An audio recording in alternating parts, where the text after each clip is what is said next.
Chess Talk, episode 255. Hello, everyone. Hello. We're back. Two of us. I am playing chess against a robot. Maybe I won't lose this week. As we learned last week, I won last week. Oh. Yeah. I don't remember. I know, but It's been a long week. You were excited for me. Sure, I was. It's me, Cody. Brittany is also here. Chloe's here. Chloe's in the room, melting her brain off because it's the hottest day of the year. Is it? That's what I heard someone saying. Great source. Someone at Jeff's. Oh, okay. Yeah. It was really hot. That's it was right. Super hot. Yup. But we're going to talk about a TV show, The Great, out on Hulu now. Talk about the first two episodes there. Talk about another acclaimed movie. And do some catch-up. So, how are you, Britt? Tired. Yeah. How are you? I'm good. Busy week. Mm-hmm. Stressful week, but... Stressful week? I mean, every week up until we move is going to be stressful, so and yeah. Thereafter. Hopefully not too long after, but... Whenever you start getting money. Yeah, whenever you start getting money, because you haven't been paid yet. Yeah. Yeah, but my week was good, for the most part. What was the best thing that happened to you this week? Are you the job offer? Yes. Oh, okay, yeah. You got a job. I did get a job offer up in Salt Lake City. Yeah. So we will both have new jobs when we're up there. Woohoo. You will have a negligible commute. My commute will be 10 to 15 minutes. Yeah. Taking surface streets. So yeah, it's gonna work out good. We're gonna be able to save some money. That's what you guys come to this podcast for, is hearing the insider tricks and trades of the... Being an adult. Yeah. Because we're the experts, clearly. So that was definitely the most exciting. But in, pop culture stuff, games... I know that E3, the online E3 has been coming out. Something got announced. Uh-oh. Pokemon Snap. Yes. Yeah, for the Switch. Yeah, I want it. Yeah. I want it so bad. They haven't watched... announced any date yet, but I want it. I haven't watched that yet, and I know that Paper Mario is getting a new game as well. I know you don't care about that, but I care about that. I'm sure it'd be cool, but Yes. Pokemon Snap. Yeah. The dumbest game that existed, but it's so much fun. Imagine all the Pokemon now. Yes. I figured, we might have a guest on next week, and I figured that guest would be a little more in tune with games and stuff, and so that'd be when we'd go over. What are you saying about me? How many hours do you have in Skyrim? I don't know, probably 70 at It's this probably point. 70, just on this iteration of Skyrim. Yeah. Not including your PC time or anything. Because I was over 100 on the PC. I just don't remember you having that high level of a character on PC. I think I did. Yeah. Or just multiple characters, because you definitely tried different characters on the PC. I don't remember. Yeah. I mostly stuck with the same one. But anyway. Anyways, if I knew you were that excited about it, I would have watched the trailer for it. Oh, okay. 93 hours on the PC. Yeah. Almost 100 then. We'll round up. Close enough.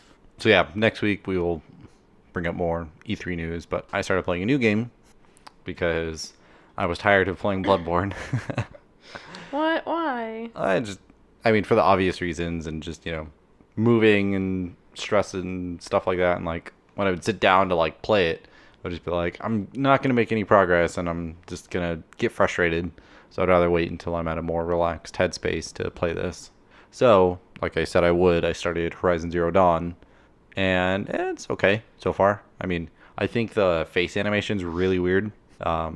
It's hyper realistic, but there's not a lot of movement, if that makes sense. It looks like a human's face, but only their eyes move, and then their mouth moves just to let them talk. Mm-hmm. It doesn't help with any sort of emotion or anything like that. Because there's the intro section of the game is you were playing as a child. Yeah. And it was just really creepy because it almost looked like they put an adult's face on this child's body, and it was just super unnerving to watch for the first 45 minutes or whatever of the game. Yep.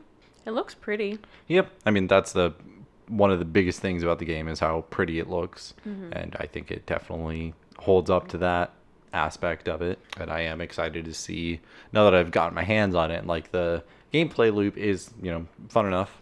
I am enjoying going out and hunting things and crafting my own ammo, and hopefully soon getting more weapons. And so assuming there is going to be Horizon Zero Dawn 2, which has been heavily rumored.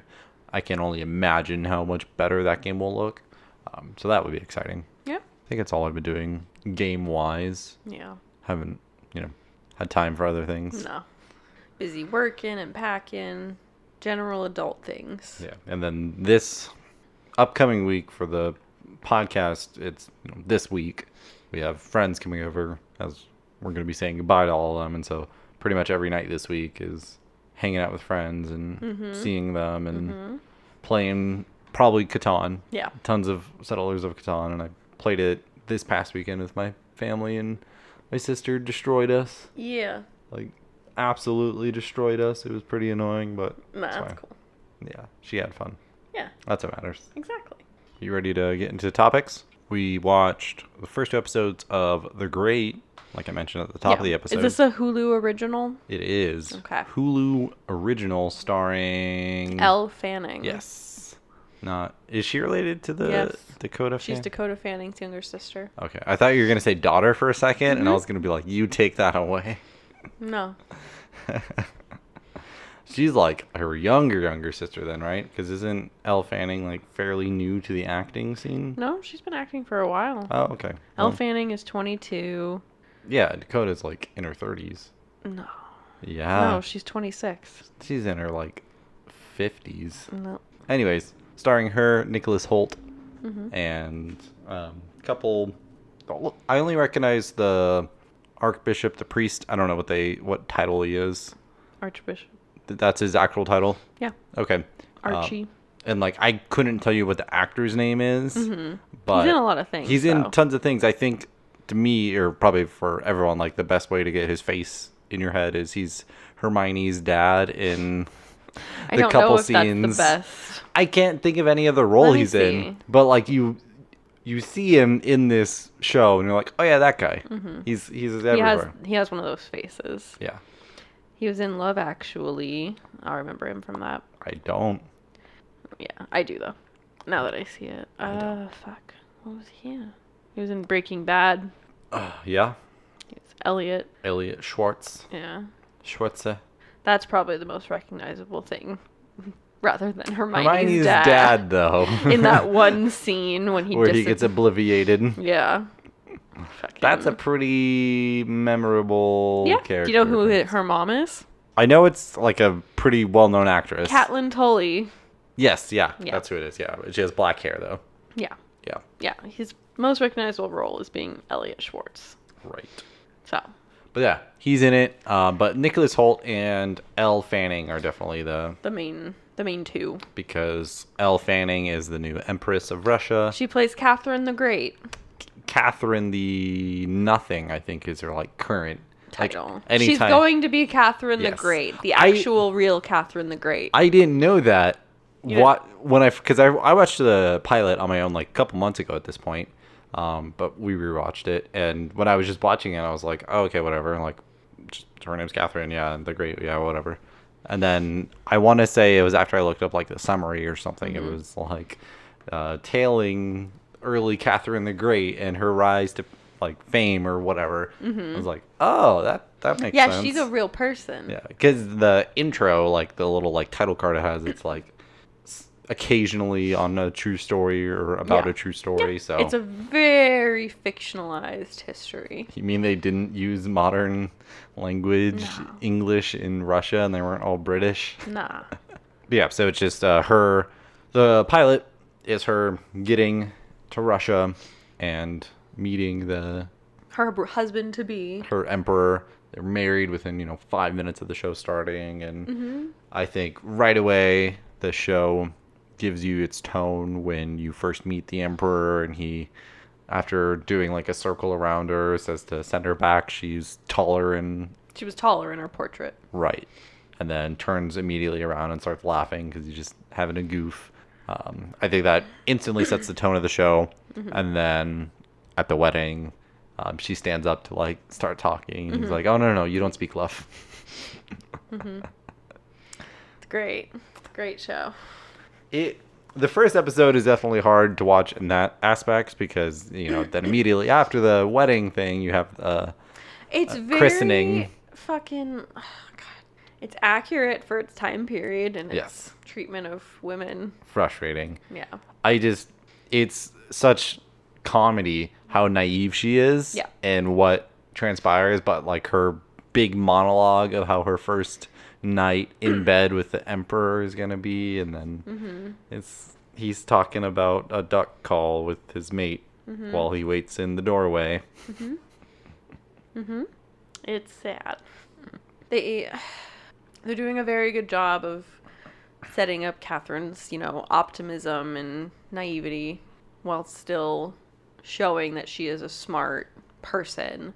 So she's not like... I feel like a lot of women in media get portrayed as optimistic, but also kind of ditzy and dumb. But she's optimistic, but you can tell, like, she's not gonna just go down without a fight. Like, Like, it plays up in the first episode heavily, like, she's just young. Yeah. She's not dumb, and, compared to the other women of court, like, she's very well read and has ideas and wants to make something for herself. And it's just, she is very much so coming to grips with her new life. Yeah.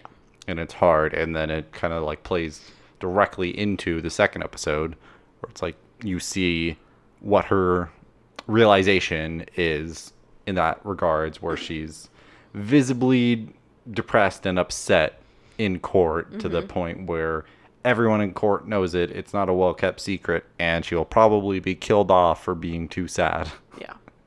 Because the emperor wants someone that's more fun and less smart.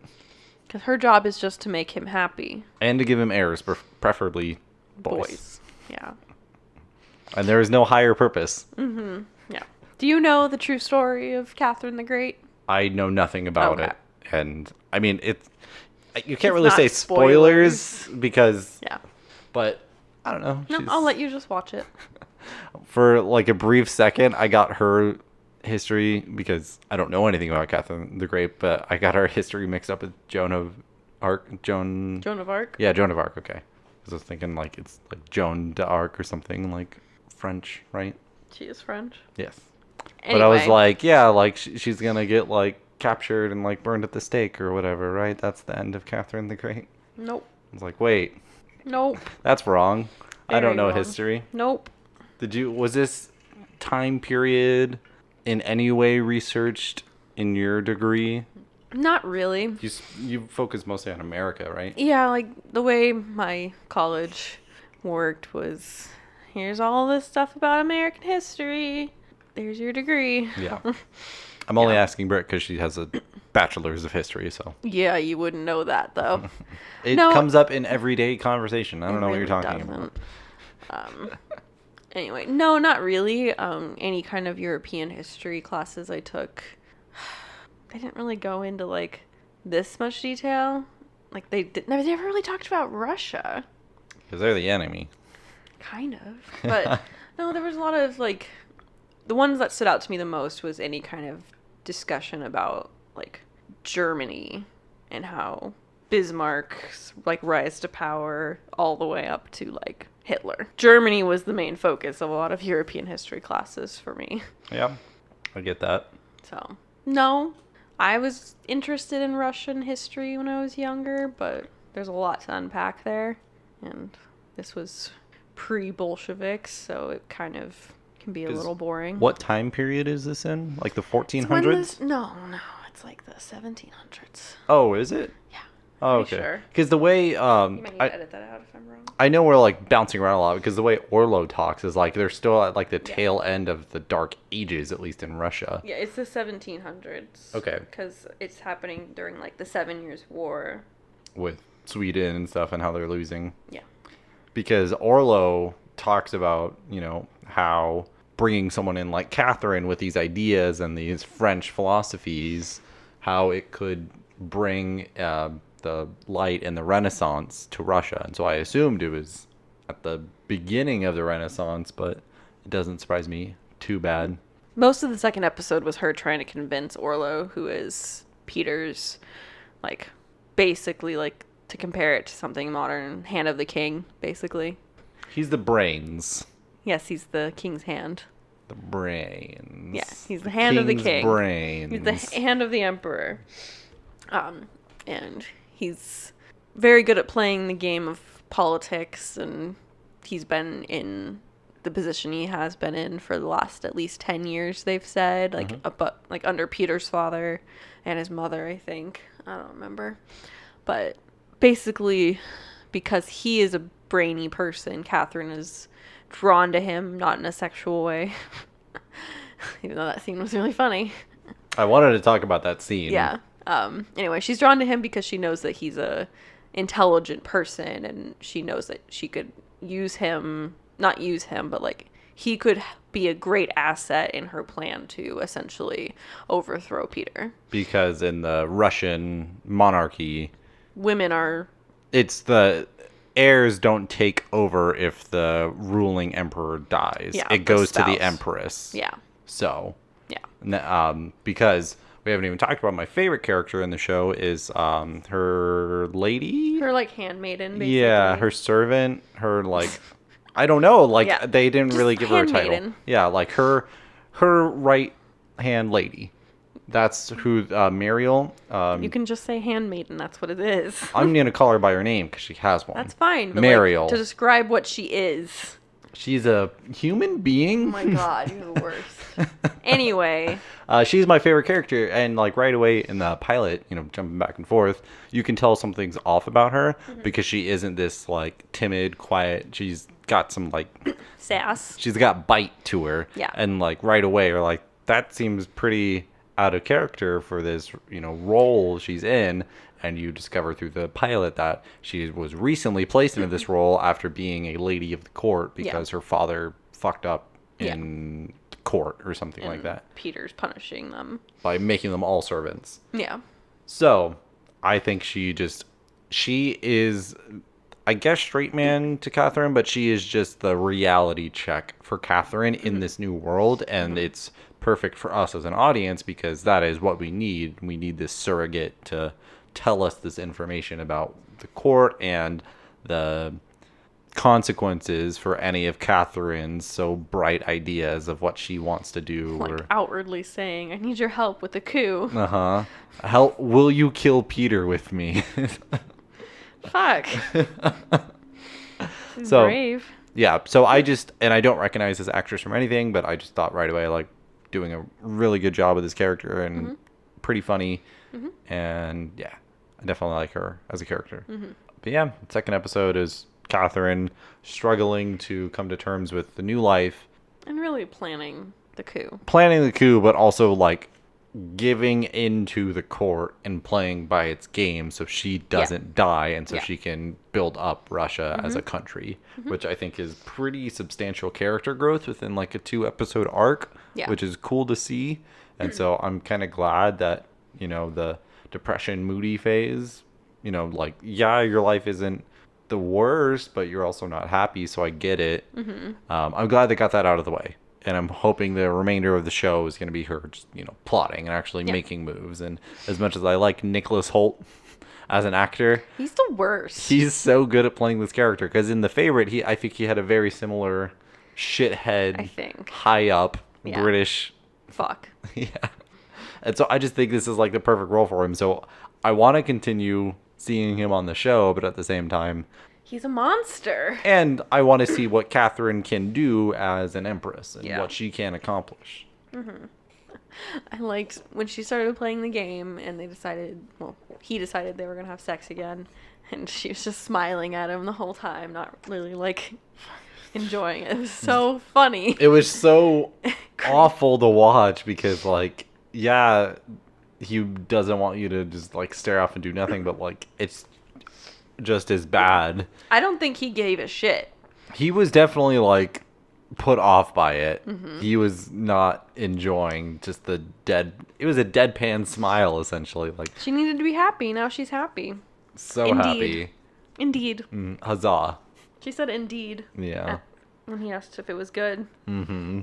Indeed. I'm interested to see how they portray the rest of the story. I don't think this is an amazing show, but it's enjoyable. It's definitely funny. It's funny. And that's what It's good laughs. yeah. It's funny, and it's like a almost different kind of humor that I'm getting out of it. Just, just with the, mostly just the context and like the set pieces and things like that. Like, it's funny. And that's why I'm enjoying it. And I want to see if they can, keep it fresh and not just pass these first 2 episodes. Yeah, I think there's a lot to work with. I It felt like one long extended pilot. Yeah, which is good. That's the benefit of streaming services is you can take your time with it. I also want to know what this would have been like as just a movie. I mean, rushed because we saw 2 hours of runtime and like nothing's really resolved. Just like she's complacent with it, so I think it had to be a TV show, at least with the story that they're presenting it as. Like, the characters just have too much kind of going on and too many little plots and intricacies to them. At least from what I've gathered. And I did read that it is a mini series, so it's not like it's gonna be a 5 season. Yeah, I think it's just gonna be this and that's it. Yeah, which would be fine. Yeah, we did talk about recently with Space Force how miniseries are the new thing, and they can be pretty refreshing. Yeah. So they're great. Watch it. Right? It's fun. Yeah. If you have Hulu, watch it. We will be going through it 2 episodes at a time. So, you know what to look out for the next couple of episodes. And by the end of it, we will smack that rating on it. Hopefully we can watch Dark before the end of this, but who knows. So we're going to move on to a movie this week. Another refresher. These 10 episodes, we're going to watch a movie that is either critically acclaimed, tons of awards, things like that, or at least a cult classic or something. Cult classic. It has a very high user rating, preferably one that one of us hasn't seen, ideally neither of us has seen. And this week, it was something neither of us had seen, which might shock people. It was the Big Lebowski. Yeah. And what shocked me when we started it is I didn't know this is a Coen Brothers film. Yeah. So we watched that last night. Do you like Coen Brothers movies? I think so. You think so? I think so. Why you say it like that? Because we're going to get right into it. They do different things with their movies. Yeah. It's fun. And it just, I don't know if it always lands with me. Okay. I can appreciate that, their movies are different and they have a different feel to them. But in this movie, just, all the different weird hallucination scenes. Yeah, those were funny. They were just odd. They were odd. That's the best word I have for them. They weren't bad. They weren't good. I just don't know if they added anything to the movie. And so I'm just like, why did these take place? It just, they wanted to have this be in the movie. They wanted to make it like a weird, goofy movie, stonery, trippy movie, which cool. Different for 98, I guess. I won in chess, by the way. Good job. Look at me, 2 in a row. You Gotta did up it. that difficulty. But, I mean, I like Fargo. That's Coen Brothers, right? Yes. No Country for Old Men. Yes. I like that one. But this one is just odd. I don't know. I don't want to take too much of the intro of this movie, but I mean, it was okay. I wasn't in love with it. I'm sure that is definitely in part to every single line of this movie being quoted incessantly on Reddit. I've only heard one of the lines. Shut the fuck up, Donnie. No. That one, it really ties the room together. No, just the, that's like your opinion, man. That one definitely. That's the only one I've heard in my life. There's the entire meme of Walter cocking the gun where it's like, does anybody play by the fucking rules? That was an entire meme when I didn't. reaction or advice animals, he's an advice animal. Yeah. That means nothing to me. I don't know what that means. Oh my gosh. I don't care about your Reddit culture. It wasn't Reddit. It was everywhere. Still. Anyway, the movie. Really? Yeah, because I'm sure you've seen it. Don't read the text, but that. Yeah, probably. I don't Yeah. know. Okay. Anyway. I forgot what I was going to say. Did you like it? Yeah. It wasn't my favorite Coen Brothers movie, but what I like that they turn such nothing stories into the most ridiculous nonsense. It reminded me of Burn After Reading a lot. Yeah. Obviously there was a little more gravity to the situation, or so they thought, but it's just, they just are really good at taking a small group of idiots, giving them a kind of weird situation, and then they just make it so much worse. They just, every time they try and accomplish something, it just adds 3 extra steps before they can finish They their just goal. ruin everything. Yes. It's great. It's great. It 'Cause reminded me of Burn After Reading. That it definitely felt like early Coen brothers and like them like figuring out their stride, and that was something I never knew about this movie, is like what even happens in this movie.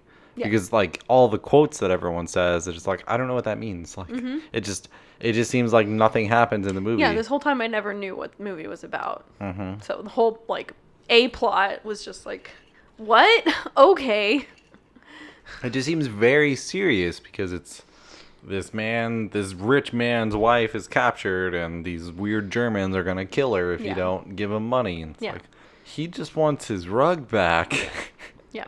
I think it's super tangent, but one thing I noticed and I could not stop thinking about is that the dude's mannerisms reminded me very much of Tyler. Which dude? Oh, the dude. Yeah, I was gonna point that out. There was a scene where he was like laying like on the couch and his like whole stomach was out. And I was like, that's fucking Tyler. And just like how he would like walk and like walk away. It's just, I don't know. If you're listening to Tyler, like it's a compliment. it's a compliment, but I was just blown away by it. And in the back of my head during this movie, I was like, did Tyler watch this? And he's like, that's me. That's how I need to act. Just totally relaxed all the time. Yeah. Fuck it, dude. Yeah. He just wants his rug and a White Russian.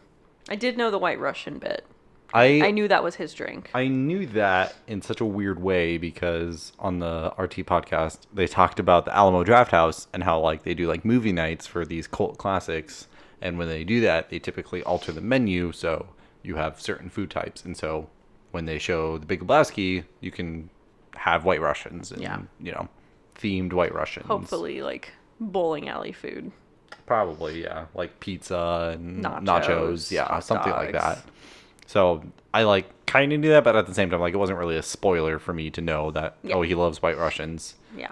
I thought it was weird that they made those at the bowling alley. Because I can't I like the fact that a bowling alley has a bar. Yeah. I want to go bowling. It was just weird. I was like, no, you have Bud Light, Coors Light, and like Modelo. That's all you have. The ingredients for White Russian are so cheap.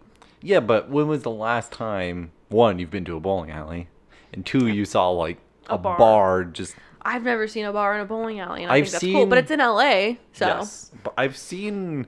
There's always like a section of the bowling alley where like in the back there's a door and there's a bar that way, but not just like... And these are also casino bowling alleys, so it's kind of... different. Yeah. But it's not like, oh, you get your shoes and a White Russian from the same guy. I mean, that'd be really cool. That's service. I want to find something like that in Utah. I doubt there is any, but... Definitely not. Maybe a state licensed bowling alley. Yeah. So, which Coen Brothers movies have you seen?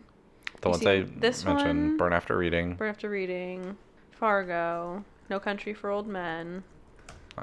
You're just gonna pull it up. Pulling up the list. Yeah, Big Lebowski, No Country for Old Men, Fargo, Burn After Reading. Is that it? Might be it. They got a lot. Yeah.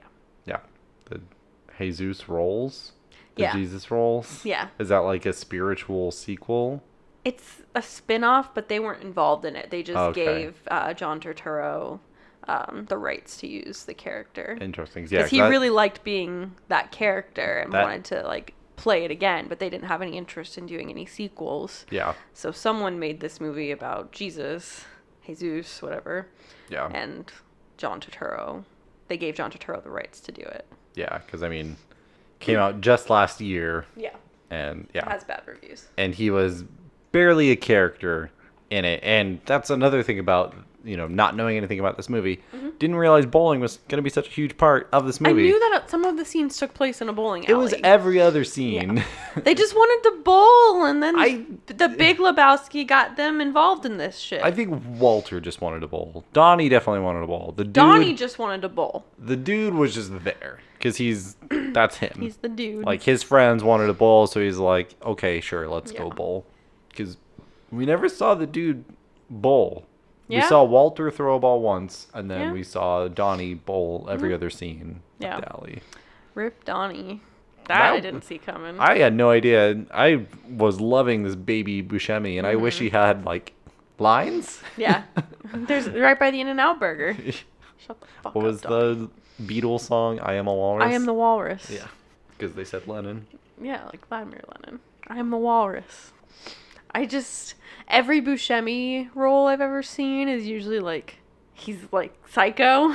Yeah. So it was really weird for me to see him being like... He was just like a little brother. He was just calm and cool and just wanted to bowl. I mean... And he got so scared that he got a heart attack and died. He wasn't calm, I guess. He was very uptight. Because they got, like, attacked by Germans. Yeah, but it wasn't even a fight at the end of the movie. Like, Walter, which surprised me.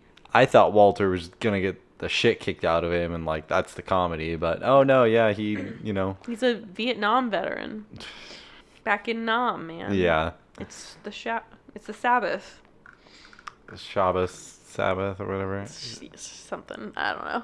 But it was very much an iconic and typical John Goodman role, and the exact opposite of a Steve Buscemi role. So, Yeah. it was strange. Did you know Tara Reid was in it?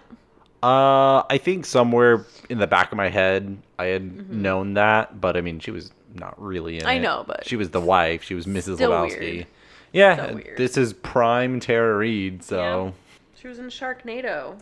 Oh yeah, Every Sharknado. she's like a biologist. She was in 6 Sharknado movies. They make money. Did you ever watch Josie and the Pussycats? No. It was a dumb movie. Sound like it. Yeah. It's definitely not my favorite Coen Brothers movie, but I see No. like the appeal of it. I get why it has the cult. Yeah, it's definitely funny. Yeah, I laughed just because. Some of it was so... I'm not saying this as like, oh my god, it was amazing, but it's like extraordinary just how outrageous it is. Yeah, because this might be like why it's such a favorite movie for people, because it does have this different feel, and it's almost as if, you know, the dude is the straight man to everything that's happening around him, and he's not like a boring straight man either, because like he's funny and stuff. It's just he's not super reactionary. He's what people should strive to be, not in the sense of they're just unemployed and walk around in basically boxers and pajamas all the time, but like they're just relaxed and they don't care what everyone else is doing. They just want to have a rug, and he's not looking for $1 million. He wasn't trying to scam the Big Lebowski out of his money. He just wanted to... Walter was. Yeah, Walter was, but he was just trying to do the right thing and make some money by doing what he was told to do. Like the epitome of how relaxed he was.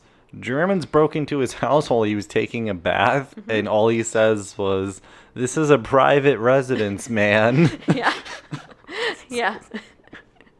They're destroying your home. Get out of the bathtub, maybe? No, he's chill. He's the dude. Yeah. What'd you think about Julianne Moore? She was weird. I don't get the point of her storyline, but I think it was just to expose that the Big Lebowski was lying and just trying to embezzle money out of their foundation. I think it was just like to show other sides of the money, the potential kidnapping, and just, you know, we have no backstory on the Big Lebowski. Yeah. So let's get someone that does have backstory Yeah. on him. And even her, it's like, how much can you really believe? Fucking clearly a lot. She wants the dude to be the father of her child. Fucking... Only because she knows he doesn't want to be a dad. I know. It's super feel like postmodern feminism or something. I feel like that's, you know, not okay, but whatever. I mean, if she's fine with it. Yeah, if he's fine with... And she can't come after him for child support. Yeah, like if there's some sort of agreement where it's like... He needs to get that in writing. Yeah, but he's... Dumb. He won't. No, he's dumb.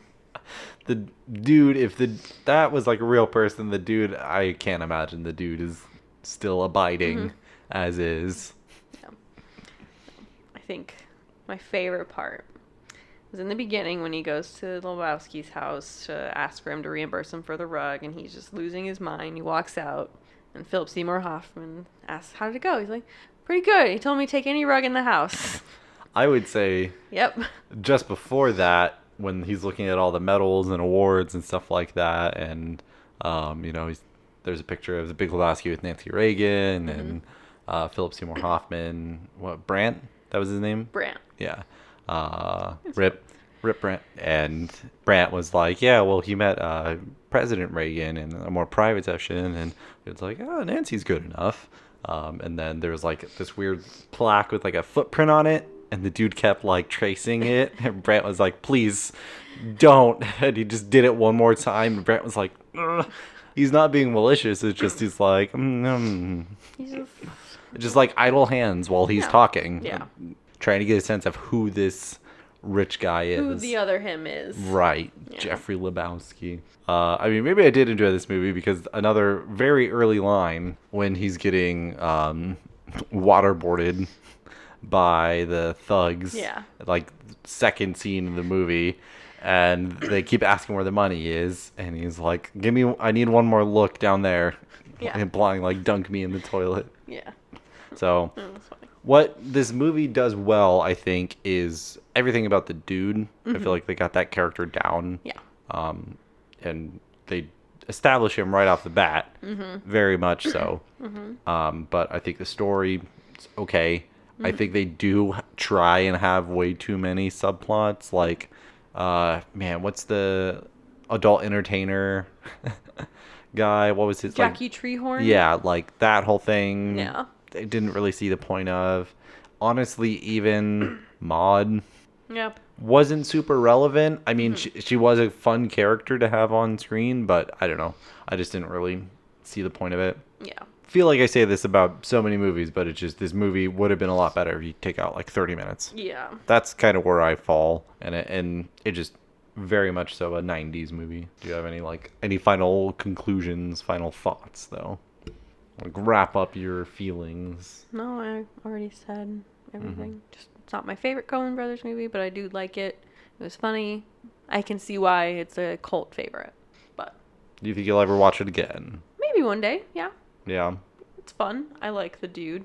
He's a fun character that you don't see too often. Yeah. You don't see him too often as the protagonist of a story. No. Mostly just as the side character that's the butt of the joke. But in this Right. movie, he's very much praised as being the dude. Right. So, lots of respect there. Yeah. Yeah. So I mean, I would probably give this out of 10 White Russians, out of 10 rugs. Now, 10 Folgers urns. Rip Donnie. Yeah. I'd probably give it 6.5, maybe 7. Like, yeah, it wasn't terrible by any means, and I would be honestly shocked if we watched one of these and it was terrible. But, you know, not my favorite. Definitely not a favorite Coen Brother movie, but hey, it is a Coen Brother movie. When are you going to watch Oh Brother, Where Art Thou with me? You know, No, I don't know. sometime. Really? Fargo came out in 96. Mhm. Anything else? Are we ready to wrap up? Yeah, I'm good. Well, that'll do it for this week. Thanks for listening. Make sure you go listen to us on all the things. Watch us on YouTube. It's just the episodes. Okay. That's all it is. It's just a graphic with the episodes, and you can watch the waveforms. But we're there.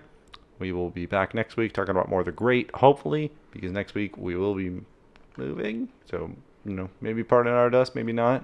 But we will hopefully talk to you next week, and see you then. Bye.